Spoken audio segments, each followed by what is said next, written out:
Hello everyone.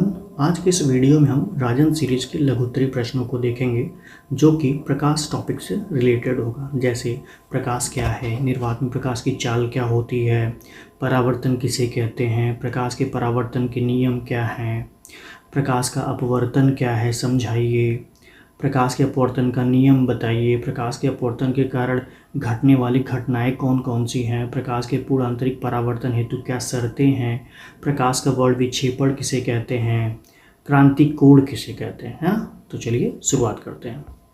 पहला प्रश्न है, प्रकाश क्या है और निर्वात में प्रकाश की चाल क्या होती है ना।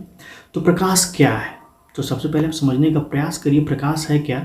प्रकाश एक प्रकार की ऊर्जा है। क्या है? ऊर्जा, जो विद्युत चुंबकीय तरंगों के रूप में संचारित होती है। मतलब ये चलती कैसे है, तो विद्युत चुंबकीय तरंगों के रूप में चलती है। ठीक है, तो अगर आपसे पूछा जाए प्रकाश क्या है तो आप सीधा सीधा बोल सकते हैं प्रकाश एक प्रकार की ऊर्जा है जो विद्युत चुंबकीय तरंगों के रूप में संचारित होती है। आपका आंसर हो गया। अब पूछता है प्रकाश की चाल क्या, तो आप बताइए कि प्रकाश की जो तरंग दैर्घ्य होती है वो 3900 एंगस्ट्रॉम से 7800 एंगस्ट्रॉम के मध्य होती है और निर्वात में प्रकाश की चाल 3 × 10⁸ मीटर प्रति सेकंड होती है। चलिए अगला प्रश्न देखते हैं। परावर्तन किसे कहते हैं? प्रकाश के परावर्तन के नियम लिखिए। ठीक है, तो प्रकाश के चिकने पृष्ठ से टकराकर वापस उसी माध्यम में लौटने की घटना को प्रकाश का परावर्तन कहा जाता है।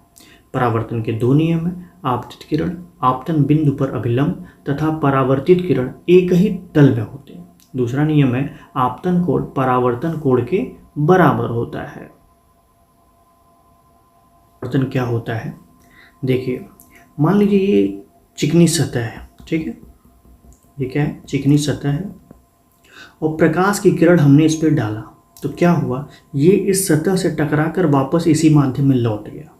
अगर हमने प्रकाश की एक किरण को इस चिकनी सतह पर डाला और इस सतह से टकराकर वापस इसी माध्यम में लौट गया तो इस घटना को ही हम लोग परावर्तन कहते हैं। ठीक है, तो अब जिस किरण को हमने चिकनी सतह पर डाला है इसे हम लोग बोलते हैं आपतित किरण। क्या बोलते हैं? आपतित किरण। और जो वापस उसी माध्यम में लौट गया है उसे बोलते हैं परावर्तित किरण। क्या बोलते हैं? परावर्तित किरण। और ये बीच में एक काल्पनिक रेखा होती है जिसे हम लोग अभिलंब बोलते हैं। ठीक, आपतित किरण और अभिलंब के बीच में एक कोण बनता है जिसे हम लोग बोलते हैं आपतन कोण बोलते हैं। और परावर्तित किरण और अभिलंब के बीच में एक कोण बनता है जिसे बोलते हैं परावर्तन कोण बोलते हैं। ठीक है, तो परावर्तन तो आपको समझ में आ गया कि जब प्रकाश की किरण किसी चिकनी सतह से टकराकर वापस उसी माध्यम में लौट जाती है तो इस घटना को परावर्तन कहते हैं। अब आपसे नियम पूछा गया कि आप नियम बताइए क्या है ना। तो अब देखिए यहाँ पे दो एंगल आपके सामने बन रहा है, एक आपतन कोण बन रहा है और एक परावर्तन कोण बन रहा है। तो ये दोनों कोण आपस में बराबर होते हैं। तो पहला नियम परावर्तन का यही बन गया कि आपतन कोण जो होता है वो परावर्तन कोण के बराबर होता है। दूसरा नियम, आपतित किरण आपको दिखाई दे रहा और ये परावर्तित किरण दिखाई दे रहा और ये क्या दिखाई दे रहा? अभिलंब। ये तीनों क्या है? एक ही समतल पर स्थित है, एक ही तल में क्या है? स्थित है। तो आप बोल सकते हैं कि आपतित किरण आपतन बिंदु पर अभिलंब तथा परावर्तित किरण एक ही तल में होते हैं। चलिए अगला प्रश्न देखते हैं। प्रकाश का अपवर्तन क्या है समझाइए। अब देखिए प्रकाश का अपवर्तन क्या होता है। फिर से हमने एक चिकनी सतह लिया, ठीक है, और मान लीजिए ये जो फर्स्ट माध्यम है ये विरल माध्यम है और जो नीचे वाला है वो सघन माध्यम। सघन माध्यम मतलब यहाँ पे डेंसिटी बहुत ज़्यादा है, कुछ ऐसे समझिए। ठीक है, अब हमने फिर से प्रकाश की किरण को एक डाला इस चिकनी सतह पर और इस चिकनी सतह से टकराकर ये दूसरे माध्यम में आ गई है ना। ये प्रकाश की किरण जो है विरल माध्यम से किस माध्यम में आ गई? सघन माध्यम में आ गई। तो इस घटना को अपवर्तन कहते हैं और यही किरण अगर वापस उसी माध्यम में लौट गई तो परावर्तन कहलाती। लेकिन इस कंडीशन में क्या है कि प्रकाश की किरण मतलब एक माध्यम से होकर दूसरे माध्यम में आती है, यानी कह सकते हैं कि विरल माध्यम से चलना स्टार्ट किया और सघन माध्यम में आ गई। तो इस घटना को ही हम क्या बोलते हैं? अपवर्तन कहते हैं। अब यहाँ लिखता है जब प्रकाश की किरणें एक माध्यम से दूसरे माध्यम में प्रवेश करती हैं तो दोनों माध्यमों को पृथक करने वाले तल पर अभिलंबवत आपतित होने पर बिना मुड़े सीधे निकल जाती हैं, परंतु तिरछे आपतित होने पर वे अपनी मूल दिशा में विचलित हो जाती हैं।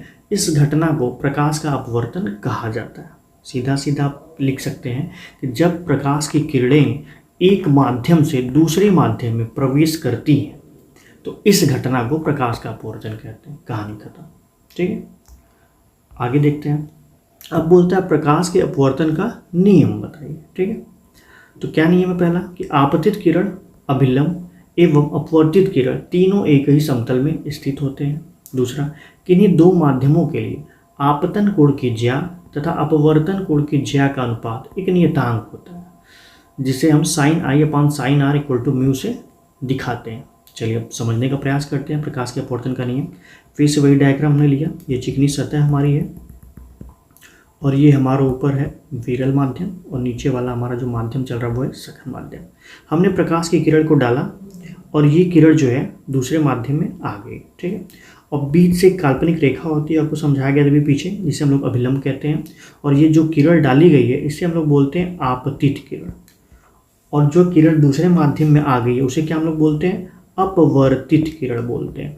ठीक है, अब पहला तो आपको समझ में आ गया ये वाला नियम कि बोलता है कि आपतित किरण जो होती है, ठीक है, आपतित किरण और अपवर्तित किरण है ना, और अभिलंब, ये क्या होते हैं? तीनों एक ही समतल में स्थित होते हैं। ये लाइन तो आपको क्लियर हो गया। दूसरा समझने का प्रयास करते हैं।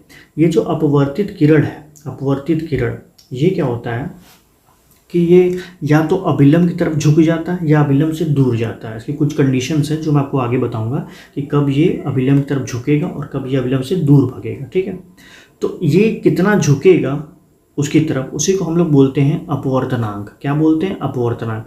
और इसे हम लोग म्यू से प्रदर्शित करते हैं ना। उसके लिए फार्मूला बना है sin i अपान sin r।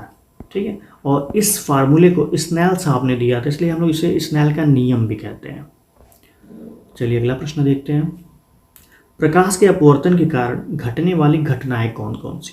देखिए, अपवर्तन जब जब होता है वो समझिए एक भ्रम वाली कंडीशंस होती है, कुछ ऐसा। ठीक है, देखिए प्रकाश के अपवर्तन कारण घटने वाली घटनाएं हैं। पहला, तारों का टिमटिमाना, द्रव में अंशतः डूबी हुई सीधी छड़ टेढ़ी दिखाई पड़ती है, पानी से भरे किसी बर्तन की तली में पड़ा हुआ सिक्का ऊपर उठा हुआ दिखाई देता है, मछली वास्तविक गहराई से कुछ ऊपर उठी हुई दिखाई पड़ती है। ये सारी चीज़ें अपवर्तन के कारण होती हैं।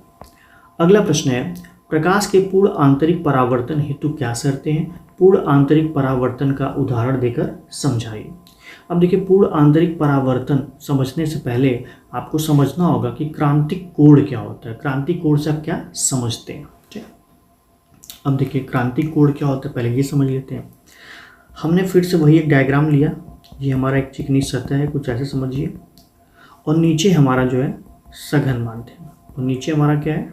विरल माध्यम। ठीक, और हमने प्रकाश की किरण को सघन माध्यम से डाला। ठीक है, ये हमारा अभिलंब है। हमने प्रकाश की किरण को सघन माध्यम से भेजा विरल माध्यम में जाने की ओर। ठीक है, तो हो सकता है जब हमने ये किरण डाला सघन माध्यम से तो ये सीधा निकल गई इधर।